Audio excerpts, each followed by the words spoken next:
National Memo Day 2018. Thought we'd get together today with a couple of generational views on where the memo came from. And I thought, given that age range between us, who remembers the memo? Yeah, and who'd have thought it'd get its own day? Right. Memo, National Memo Day, unbelievable. Well, obviously, as the oldest here, 55, I remember memos, everything was a memo. Yeah, and I think from my perspective, I just turned 32 the other day, that a memo is just something that I saw as an artifact, and I never actually experienced in my career in the industry at all. It was always just email or something more evolved than that. Even there's still a bit of fax machines in there when I came into the industry, but in terms of that memo coming into an inbox in somebody's desk is something that I've never experienced, being a bit of a Gen Y modality. So. Yeah, and I'm firmly in the middle. So from my side, I used to get memos, but I never was senior enough when they were around to give memos. To give memos. To give memos in the traditional way. I think it's probably one of the things we consider, still being in communications and technology as an industry, how we've seen the principle of a memo, the principle of delivering somebody a message to get a job done, has not gone away. I suppose it's just the technology and which has evolved. And we've gone from those days where you'd have a physical piece of paper. Yeah, stuck on your desk, stuck on the wall or whatever, So it's fair to say that intent hasn't gone away. It's just today we're receiving those memos in a totally different fashion, and you're probably the proof point of where that's come from.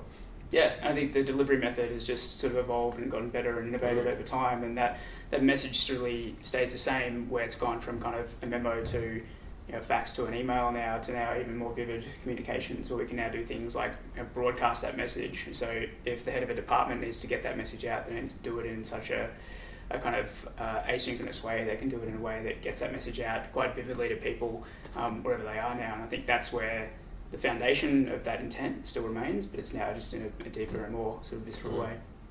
It's fair to say there's been some advancements in that, in terms of the speed and reach that you can deliver those memos, in terms of how swiftly and quickly a message can get delivered. I suppose with that comes the downside, which is nothing's anonymous anymore. Up or down. I mean, this was back in the day. You could have a memo, and unless you knew the person's handwriting, you didn't know where it's come from. And the other interesting thing now, of course, is if someone senior would say to their secretary, normally, could you take a memo? And that person would walk into the office, write something down. How do you then get that one memo to 100 people if they're not all in the same building? So you would often see bits of paper stuck on your desk, and it was stuck on everybody's desk. That was probably typed or photocopied. But then, of course, if you worked in another office a few miles or hundreds of miles or thousands of miles away, how did they get the memo?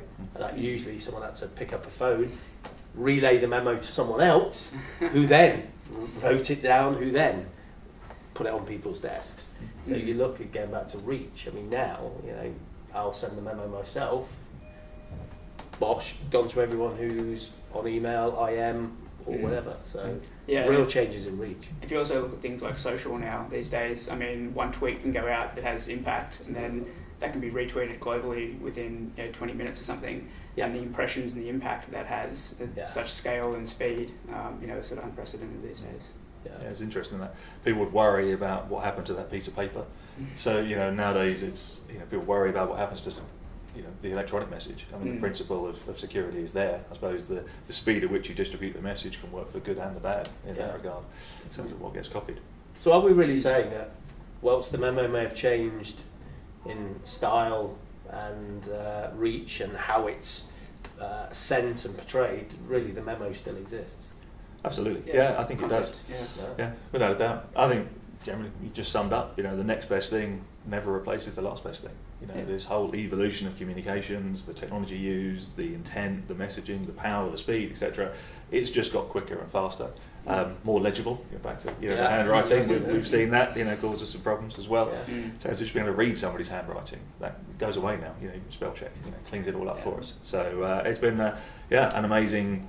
Well, a few hundred years, I suppose, from the very first memos being sent to where we are today. A memo still being sent, just not in the same way. Yeah, it's a different style. Yeah. So, happy Memo Day, 2018. Happy Memo Day.